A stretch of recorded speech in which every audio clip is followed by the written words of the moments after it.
আসসালামু আলাইকুম। ইসলামের ইতিহাসের অন্যতম বিখ্যাত ঘটনা হযরত মুহাম্মদ সাল্লাল্লাহু আলাইহি সাল্লাম এবং খাদিজা ইবনুল খুয়াইলিদ রাদিয়াল্লাহু তাআলা আনহুর বিবাহ। এই বিবাহ সম্পর্কে বিভিন্ন ঐতিহাসিকগণ একে এতটাই গুরুত্ব দিয়েছে যে ইসলামের অন্যতম বিশাল এক ঘটনা হযরত মুহাম্মদ সাল্লাল্লাহু আলাইহি সাল্লাম এবং খাদিজা ইবনে খুয়াইলিদ রাদিয়াল্লাহু তাআলা আনহুর বিবাহ। হযরত মুহাম্মদ সাল্লাল্লাহু আলাইহি সাল্লামের নাম খ্যাতি যখন চারিদিকে ছড়িয়ে পড়েছে, সেই সময়ে তার নাম হযরত খাদিজা রাদিয়াল্লাহু তাআলা আনহুর কানে পড়ে। হযরত খাদিজা রাদিয়াল্লাহু তাআলা আনহু সেই সময়ে আরবের অন্যতম বিখ্যাত ব্যবসায়ী ছিলেন।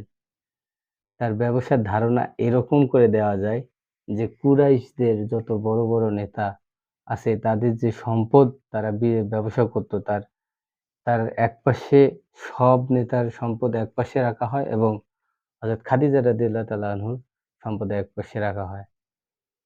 এই সম্পর্কে আবু হুরায়রা রাদিয়াল্লাহু তাআলা আনহু বলেছেন যে, হযরত খাদিজা রাদিয়াল্লাহু তাআলা আনহুর যে পরিমাণ সম্পদ উনি তার জীবন দশায় অর্জন করেছেন, তা সেই সময়ের অন্য কোনো নারী বা নেতা অত সম্পদের মালিক ছিল না।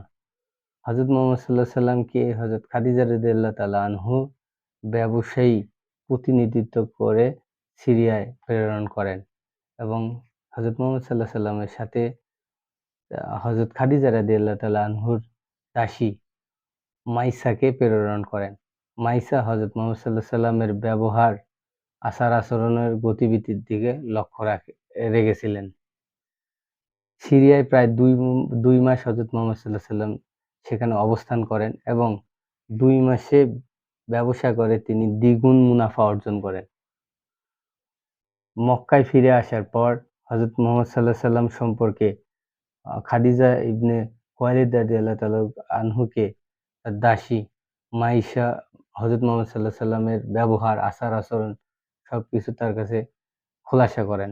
এতে হযরত খাদিজা রাদিয়াল্লাহু তাআলা আনহু হযরত মুহাম্মদ সাল্লাল্লাহু আলাইহি সাল্লামের ব্যবহার, ব্যবসায়িক গুণাগুণ, আ পারিপার্শ্বিক সবকিছু দেখে হযরত মুহাম্মদ সাল্লাল্লাহু আলাইহি সাল্লামকে বিবাহর প্রস্তাব দেন।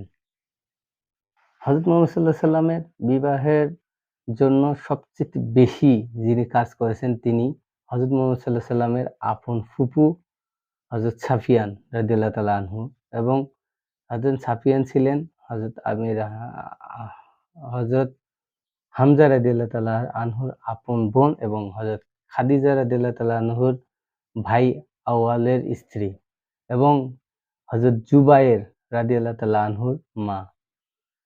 হযরত মুহাম্মদ সাল্লাল্লাহু আলাইহি সাল্লামের সব ধরনের প্রস্তাব হযরত মুহাম্মদ সাল্লাল্লাহু আলাইহি সাল্লামের প্রস্তাব হযরত খাদিজা রাদিয়াল্লাহু তাআলা আনহুকে প্রেরণ করেছিলেন সাফিয়ান এবং এই প্রস্তাব হযরত মুহাম্মদ সাল্লাল্লাহু আলাইহি সাল্লামের বিবাহর প্রস্তাব হযরত খাদিজা রাদিয়াল্লাহু তাআলা আনহুর কাছে নিয়ে যান হযরত মুহাম্মদ সাল্লাল্লাহু আলাইহি সাল্লামের চাচা আ আমির হামজা রাদিয়াল্লাহু তাআলা আনহু। হযরত মুহাম্মদ সাল্লাল্লাহু আলাইহি সাল্লাম সেই সময় আ পারিবারিক সম্মতিতে তাদের বিবাহ হয় এবং বিবাহর খুতবা পড়ান আব্দুল্লাহ ইবনে আবু তালিব এবং সেই সময়ের কুরাইশদের বড়, বড় নেতারা হযরত মুহাম্মদ সাল্লাল্লাহু আলাইহি সাল্লামের বিবাহ অংশগ্রহণ করেন। হযরত মুহাম্মদ সাল্লাল্লাহু আলাইহি সাল্লামের বিবাহে তিনি মোহরানা প্রদান করেন ২০ টি উট যার বর্তমান সেই সময়ের মূল্য ছিল ৫০০ দিরহাম এবং হযরত খাদিজা রাদিয়াল্লাহু তাআলা আনহুর যত সম্পত্তি তিনি তার জীবন দশায় হযরত মুহাম্মদ সাল্লাল্লাহু আলাইহি সাল্লামের আ ইসলামের খিদমতে ব্যবহার করেন। হযরত মুহাম্মদ সাল্লাল্লাহু আলাইহি সাল্লাম এর হযরত খাদিজা রাদিয়াল্লাহু তাআলা আনহু আ জীবন দশায় হযরত মুহাম্মদ সাল্লাল্লাহু আলাইহি সাল্লাম অন্য কোনো বিবাহ করেননি এবং তাদের বিবাহ ২৫ বছর মতান্তরে ২৪ বছর ছিল। হযরত মুহাম্মদ সাল্লাল্লাহু আলাইহি সাল্লামের সন্তানদের আ সন্তানের প্রায় সবাই হযরত খাদিজা রাদিয়াল্লাহু তাআলা আনহুর ঔরসজাত।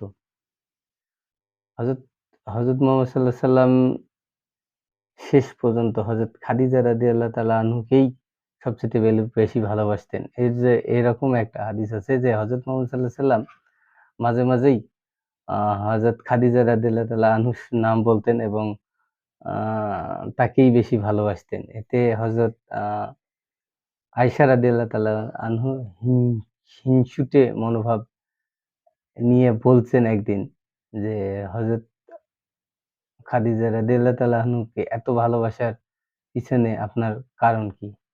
তখন হযরত মুহাম্মদ সাল্লাল্লাহু আলাইহি ওয়াসাল্লাম বলেছিলেন যে, "তোমরা আমায়ের দুদিনের সাথী নও। তোমরা আমার দুর্দিনের সাথী নও। কিন্তু হযরত খাদিজা রাদিয়াল্লাহু তাআলা ছিল আমার সেই দুর্দিনের সাথী এবং ইসলামের যে ৪ জন মহিষী নারী ছিল তার অন্যতম ছিল খাদিজা ইবনে খুয়াইলিদ রাদিয়াল্লাহু তাআলা আনহু।" তো এই বলে